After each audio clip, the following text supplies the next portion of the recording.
you, thank you, thank you. Holy shit. Give a round of applause to Johnny and Tiffany. Funny as hell. Just standing up here and dance the whole time. That'll be the best I can do.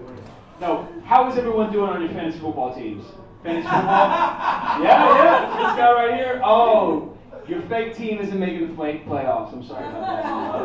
No, I used to play fantasy football, and it's not because I don't like fantasy football. It's just after a while I got sick of being called a fag, because that's all fantasy football is, an excuse for guys to get together, and it seems like it's to talk about football, but it's just to call each other gay.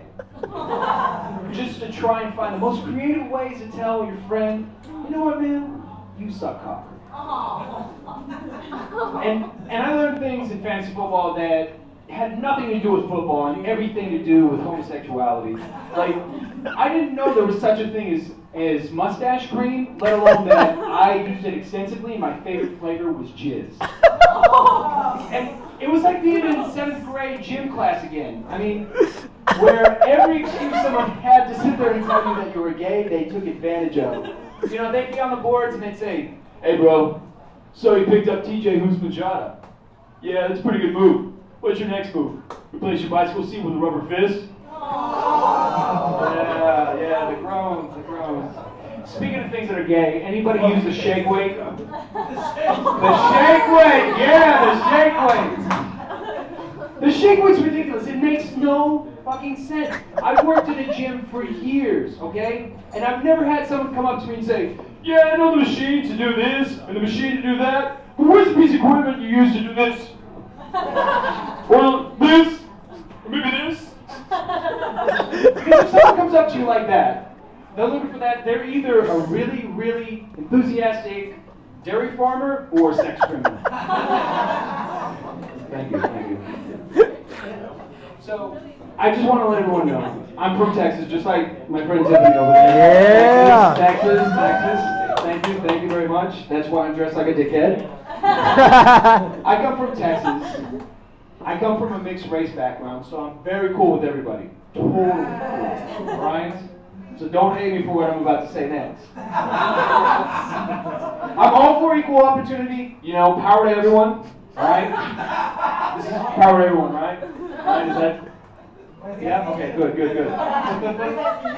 He looked friendly, that's why. No, but I sometimes think about this stuff. Alright, so thank you, food soup. No, so I wonder things about other races and everything else like that, because I don't know so much about mine and other people that I know and everything else like that. And white people are pretty much all the same, you know, little secret to everybody else.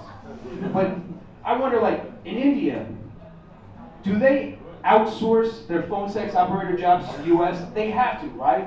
They absolutely have to. Because how would a phone sex conversation go in India? It would totally suck. It would be like, "Hey baby, are you ready for some hot Punjab action?" "That's right, you better hurry up baby, you're going to make me explode out of my hanger slacks." You got some woman on the line going, "Oh, you would trade 3 goats in a microwave for me baby, wouldn't you?" No, but I wonder other shit, like, I don't know too many Koreans, especially, like, I just wish I knew a Korean pothead, because I want to know, when a Korean guy gets stoned, like really stoned, do his eyes get wider? I'm curious about this shit, you know? And here's the thing, it's like, there are some jobs that people shouldn't have. Like, you should never have a Chinese guy give you directions. Because I made the mistake. I needed a GPS unit. I bought the cheapest one that they had. It's made in China. It has one voice. And that voice fucking hates me. Because every time I get in my car, it's like, "Where do you want to go now? Why do you drive there? You miss your town. What's wrong with you? You stupid?" Checking my mirrors and everything. It's like, "Why do you keep looking me up? You're so ugly." It's giving me political advice. "You know, you should try communism sometime." Not so bad. No, I've got a crazy Mexican father, and you know, speaks with a wicked accent and everything. How many of you guys had a perfect childhood growing up? Good. I was getting worried for a second.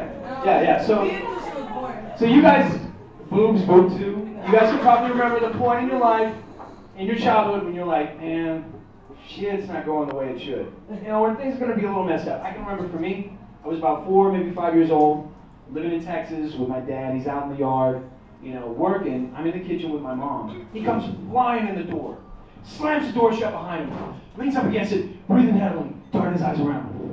No go outside. He said it beeps. I'm looking at my dad, like, what? You go outside and start beeps.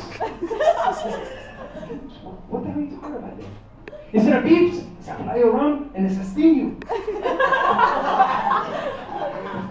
You mean bees? See, beeps. Took him years to take a pee off of bees. You know? He was still saying that shit even when I was like 12 years old. He was giving me my first sex talk, you know, the birds and the beeps. He sits there and he tells me, we're in the middle of working on this project, and he just looks at me and he goes, Mijo, you make a love to a woman, you wear that.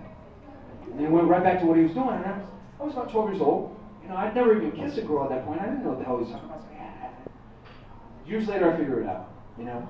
And I've been using that advice ever since then.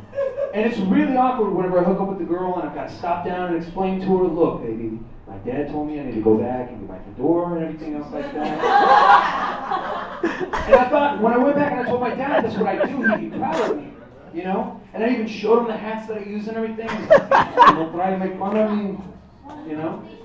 And then years later, he kept giving me really good advice. Like one time I was going to go camping. Went out to my parents' house, get some of my camping gear. My mom says to me, hey, your father has a really good suggestion for an insect repellent. And I thought, this is going to be good. So I go over to my dad and I'm like, Dad, what should I do to keep the bugs off me while I'm camping? He looks at me and he goes, Mijo, you know what an mosquitoes have beat you?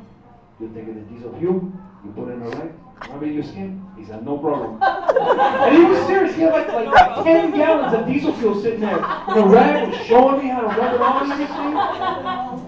And I said, then I went to my dad and I said, Dad, you want me to take this rag, put diesel fuel on it, rub it all over my skin, see me cool.